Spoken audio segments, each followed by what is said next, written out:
மதுரை அலங்காநல்லூரில் ஜல்லிக்கட்டு நடத்த கோரி பேரணியில் ஈடுபட்ட இளைஞர்கள் மீது காவல்துறையினர் தடியடி நடத்தினர். இதில் 10க்கும் மேற்பட்டோர் காயமடைந்தனர்.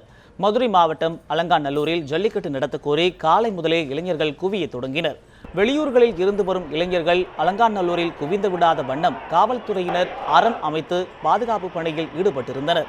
காவல்துறையினரின் கட்டுப்பாட்டையும் மீறி இளைஞர்கள் அலங்காநல்லூர் வாடிவாசல் பகுதியில் திரண்டனர். மேலும் விவசாய சங்கங்களின் ஒருங்கிணைப்பு குழு தலைவர் PR பாண்டியன், இசையமைப்பாளர் ஹிப்ஹாப் ஆதி, இயக்குனர் அமீர், நடிகர் ஆரி உள்ளிட்டோரும் சம்பவ இடத்திற்கு விரைந்தனர்.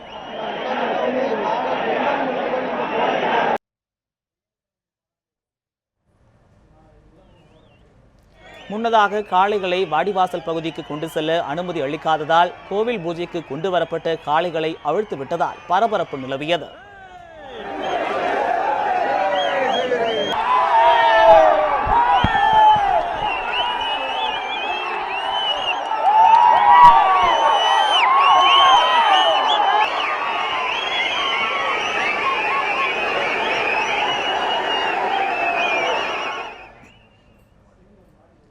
அலங்காநல்லூரில் செய்தியாளர்களிடம் பேசிய மதுரை காவல் கண்காணிப்பாளர் விஜேந்தர் பிதரி, மதுரை மாவட்டத்தின் எந்த பகுதியிலும் ஜல்லிக்கட்டு நடைபெறவில்லை என்றும் தகுந்த பாதுகாப்பு ஏற்பாடுகள் செய்யப்பட்டிருந்ததாகவும் குறிப்பிட்டார். Any form of peaceful activities are allowed, but we are not permitted anybody in the Vadivasal area. In the main area, we are not permitted. இல்லை, எல்லாமே போலீஸ் நீங்கள் பாருக்காங்க, பிரஸ்காரர் உள்ளவே இருக்காங்க. எந்த விதமான அவுத்து விடலை அந்த ஏரியாவில். எது வந்து சென்சிட்டிவ் ஏரியா இருக்குது. There is no jallikattu in that area and all.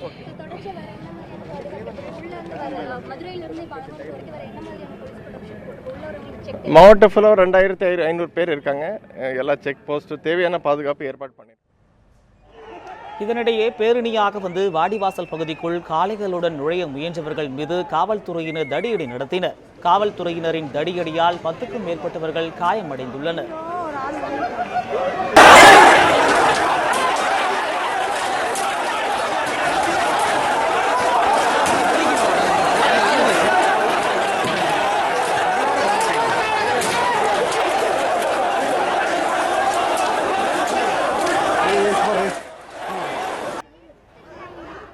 பின்னர் காளைகளை போலீசார் பறிமுதல் செய்து அழைத்து சென்றனர். அமைதியான முறையில் போராடிய தங்கள் மீது காவல்துறையினர் அத்துமீறி தாக்குதல் நடத்தியதாக பேரணியில் பங்கேற்றவர்கள் தெரிவித்துள்ளனர். ஜல்லிக்கட்டுக்கு ஆதரவுக்காக வந்தோன்னே கிட்டத்தட்ட ஒரு 300-400 பேர் கிட்ட வண்டியில வந்தோன்னே இவங்க நாங்க பாட்டுக்கு சும்மா ஒன்றும் கத்த கூட இல்லைண்ணே, அமைதியா தானே பார்த்தோன்னே அடிக்க ஆரம்பிச்சிட்டாங்க. இங்க பாருண்ணே, கையில அடி வெளுத்துட்டானே, சும்மா ஒரு இறக்கமே இல்லைண்ணே.